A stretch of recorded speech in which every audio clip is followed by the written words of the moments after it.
Welcome to Voyage Daily Tech, the most important news personalized for you every day, supported by Voyage.com.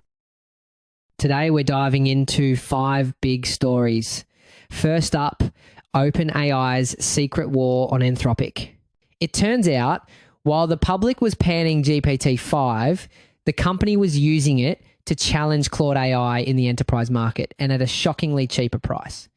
Then we'll look at why Beijing is blocking its own tech giants from buying Nvidia's US-approved chips, pushing them toward domestic tech from Huawei instead. After that, a major breakthrough, how MIT researchers use generative AI to invent 2 brand new antibiotics from scratch, designing molecules to kill deadly superbugs. From there, we'll explore the AI revolution in real estate, where companies are using algorithms to lock in tenants and facing lawsuits over price fixing. And finally, we'll look at a new AI tech that performs digital surgery on actors' faces for perfect movie dubbing, a technology that's both opening doors for foreign films and sparking some major controversy. The public launch of OpenAI's GPT-5 looked like a total mess. Critics bashed it, and the company had to bring back its old model for paying customers. But that was just cover for the real story, a secret move to dominate the one market where the real money is, enterprise. This wasn't just a pivot.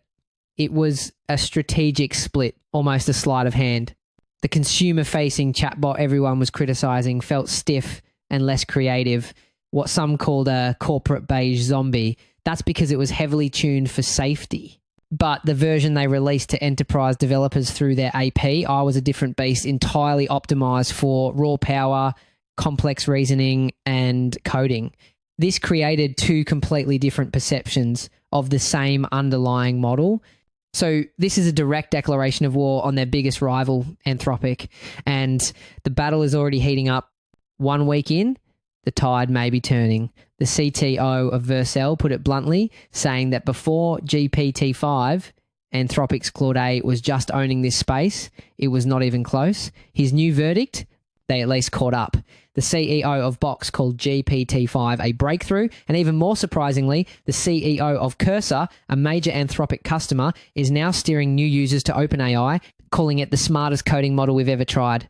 These CEOs aren't just playing with a chatbot. Businesses are creating their own tough, real-world benchmarks, testing these models on complex legal analysis and intricate financial modeling. The praise you're hearing is because GPT-5 is excelling at these specialized, high-value tasks, which is where the true business value lies. It's a high-stakes gamble. The economics are brutal, with OpenAI reportedly on track to burn $8 billion this year. But here's their killer advantage. In some cases, GPT-5 is 7.5 times cheaper than Anthropic's top model. What's the end game here? It's a classic Silicon Valley blitzscaling strategy. The goal is to use massive funding to absorb huge losses while aggressively undercutting the competition on price, locking in the entire enterprise market before rivals can respond. It's a high-risk, high-reward play that could lead to total domination or a spectacular collapse. To win this fight, OpenAI has built its own 500-person enterprise sales team, operating completely independently of its main backer, Microsoft. Now, get this. This move creates a fascinating tension. By building its own sales force, OpenAI is now in direct competition with Microsoft, its biggest partner. This dynamic is called co-opetition, where partners are also rivals. How this high-stakes relationship evolves could reshape the entire AI landscape. The numbers are staggering, with OpenAI exploring a valuation of $500 billion and Anthropic seeking $170 billion. This is a clash of titans. But the idea of a single winner might be a myth. Enterprise customers are getting smarter, building flexible systems that can use models from both companies, picking the best AI for each specific job. This suggests the future may not be a monopoly, but a competitive, interoperable ecosystem. With customer loyalties shifting overnight and billions of dollars on the line, who will come out on top? Speaking of high-stakes competition, the tech Cold War between the US and China just took a very strange turn. The US government gave Nvidia the green light to sell its coveted H20 chips to China, but in a stunning reversal, it's Beijing that's slamming the door shut. This isn't just a suggestion. According to reports, regulators in China have ordered its biggest tech companies, including ByteDance, Alibaba, and Tencent, to suspend all new Nvidia chip purchases. One analyst calls it a hard mandate, saying authorities are actively stopping orders from going through. What's important to understand is that the H20 chip isn't Nvidia's top-tier hardware. It was specifically engineered to be less powerful to comply with US export rules by reducing key performance metrics like its interconnect speed. This creates a potential performance ceiling for China when it comes to training the most advanced AI models. The official reason given is security concerns. Chinese officials summoned Nvidia over fears of potential backdoors and tracking tech hidden in their chips, a claim Nvidia flatly denies. Now, a hardware-level backdoor is a very real concern, a secret way to access a chip, bypassing all security. Nvidia's chief security officer insists their GPUs don't have kill switches and backdoors, as they'd create massive security risks. Interestingly enough, while China cites these fears, some US lawmakers are pushing for a chip security act that would mandate location tracking in advanced chips. So both sides are using the language of security for very different strategic goals. But what really brought this to a head was China's push for its own technology. As one expert put it, Beijing is signaling that its tech firms must continue to support Huawei's AI development, even if Nvidia's chips are better. And for these companies, this dilemma is real. The Chinese AI startup DeepSeek recently tried to train a model using Huawei's domestic Ascend processors, but ran into so many stability issues they were forced to switch back to Nvidia just to get the job done. It shows the immense pressure these firms are under caught between a government mandate and the practical need for superior technology.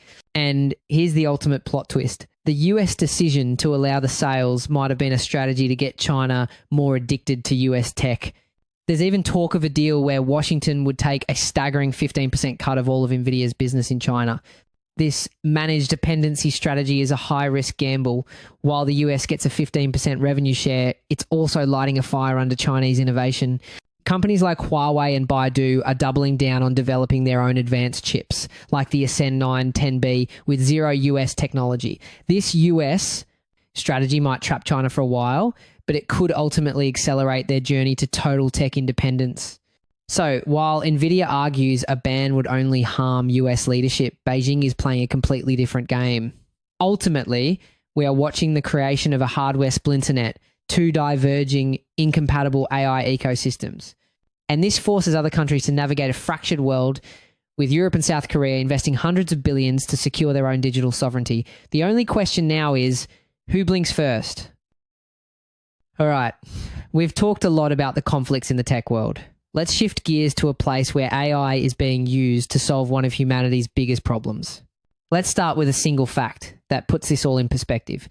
Artificial intelligence just invented 2 brand new drugs from scratch. Not discovered, invented. And they're designed to kill some of the deadliest superbugs on the planet. For decades, we've been losing the war against drug-resistant bacteria, which now cause over 1 million deaths a year. For years, the problem hasn't been a lack of scientific ability, it's been an economic one. It costs billions to bring a new drug to market, but new antibiotics are used as a last resort, so they don't sell well. There's been almost no financial incentive to create them. But now, researchers at MIT have unleashed a new weapon. This is where the situation takes a more complex turn. They used a generative AI, much like the ones that create art or text, to literally design new antibiotics atom by atom. This AI learned the fundamental rules of chemistry and then generated entirely new molecular structures that have never existed before. After being trained on 36 million chemical compounds, its mission was to invent new weapons against drug-resistant gonorrhea and MRSA, specifically avoiding anything that looked like our current failing antibiotics.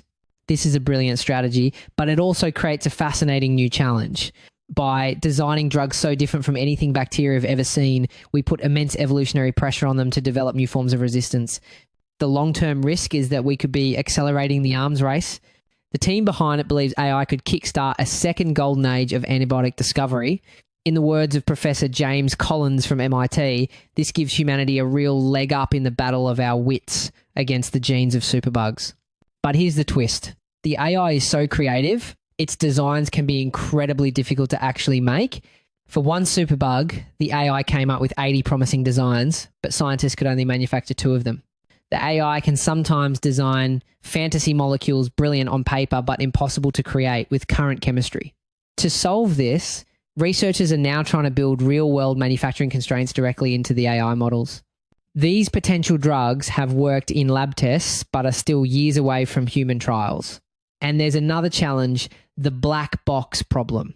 Because the AI is inventing totally novel drugs, we don't always understand how they work. A new field called explainable AI is emerging to make the AI's decision-making transparent so scientists can trust its creations. And this all points to the biggest hurdle, one that even a brilliant AI can't solve. If a new, powerful antibiotic was created, it would have to be used as little as possible. So the ultimate question becomes, how do you convince someone to make a life-saving drug that has almost no commercial value? AI might slash early discovery costs, but it doesn't fix the broken economic model that caused this crisis in the first place. From creating life-saving drugs to, well, managing your lease, AI is now coming for the real estate industry and it's changing everything. Your next landlord might not be a person, but a brand, and its AI is designed to make sure you never leave. A rental revolution is underway, powered by artificial intelligence. One CEO in the space says the goal is centralization, arguing that a renter's relationship is no longer with a single building, but with the massive brand that owns it. This strategy is designed to create what some in the industry call a walled garden. The goal is to make staying within the brand's portfolio so seamless that you never have a reason to look elsewhere. They effectively lock out smaller competitors. And the AI gets unique here. If you decide not to renew, the system is designed to immediately cross-sell you into another one of their properties in your new city. Your landlord is no longer local. It's a portfolio. This is a huge trend.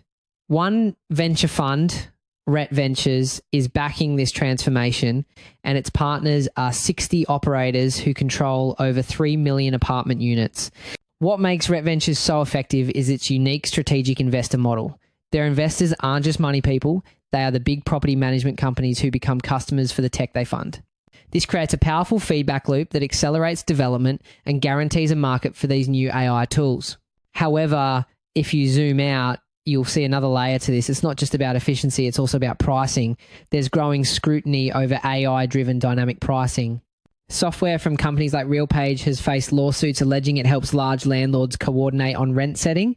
By analysing non-public competitor data, these algorithms can recommend rent increases across a market, leading to what critics call algorithmic price fixing. The Department of Justice is already getting involved. According to a partner at Ret Ventures, investors no longer need humans to read thousands of leases when buying a property. An AI can now ingest all those legal documents and spit out a summary to value the entire building. But this decision brings both benefits and comes with inherent risks. When AI systems handle tenant screening, there's a serious concern about bias. The US Department of Housing and Urban Development has warned that algorithms trained on historical data can inadvertently discriminate against applicants based on race or other protected characteristics, potentially violating the Fair Housing Act. This all begs the question, with nearly 50 million rental units in the US, most owned by small landlords, who is really set to win? The fear is that this creates a two-tiered rental market where large operators use expensive AI to push out smaller ones. However, a new wave of more affordable AI tools is emerging to help these small landlords stay competitive. The race is on to see if technology will widen the gap or level the playing field.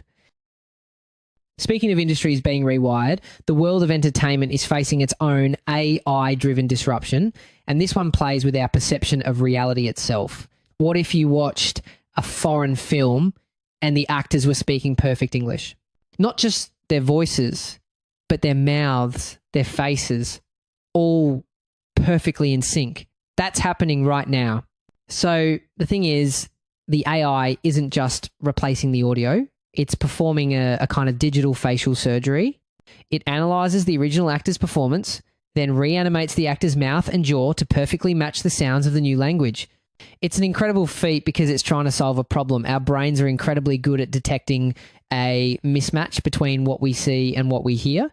A small Swedish film called Watch the Skies just got a release in 110 AMC theaters. An executive said that without this new AI, it would have never have made it into US cinemas in the first place. This technology could crack open a huge economic barrier, as traditional dubbing is expensive and often seen as cheap looking by audiences. The technology is called DeepEditor, and an insider said he's convinced the average person wouldn't even notice it. The global film dubbing market is projected to skyrocket from $4 billion to a staggering $7.6 billion by 2033. But this brings up a psychological concept our brains are hardwired for, the uncanny valley. When a replica looks almost human, but not quite, it can feel eerie. There's also the McGurk effect, a phenomenon where what you see an actor's lips do actually changes the sound you think you hear. So for this tech to work, it has to be perfect, or it risks making the performance feel inauthentic. The founder of the tech, a Hollywood director, says he was tired of seeing his work with A-list actors like Robert De Niro turned into a lower grade product by old school dubbing. From a business perspective, the cost difference is staggering. Traditional dubbing can cost up to $300 per minute, while some AI services are offering rates as low as $1 per minute. This situation presents a fascinating duality. On one side, experts like a Yale professor warn that if all foreign films are adapted to look and sound English, our relationship with other cultures risks becoming increasingly mediated, synthetic, and sanitized. But on the other, the very same technology could become a powerful tool for cultural preservation. Researchers are exploring how this AI can be used to dub content into endangered or minority languages that would never have the market size to justify traditional dubbing. And this point about accessibility is critical. The push for seamless visuals could leave some viewers behind. The quality of AI-generated captions is often so poor that the disability community calls them craptions, with error rates over 20%. So the question becomes, is accessibility an afterthought in this race for new tech? This all leads to one powerful, central question. Instead of asking how to make foreign films easier for English-speaking audiences, should we be asking how to build audiences that are willing to meet diverse cinema on its own terms? That's it for today on Voyage Daily Tech. Follow, share, and stay tuned for daily updates coming your way tomorrow.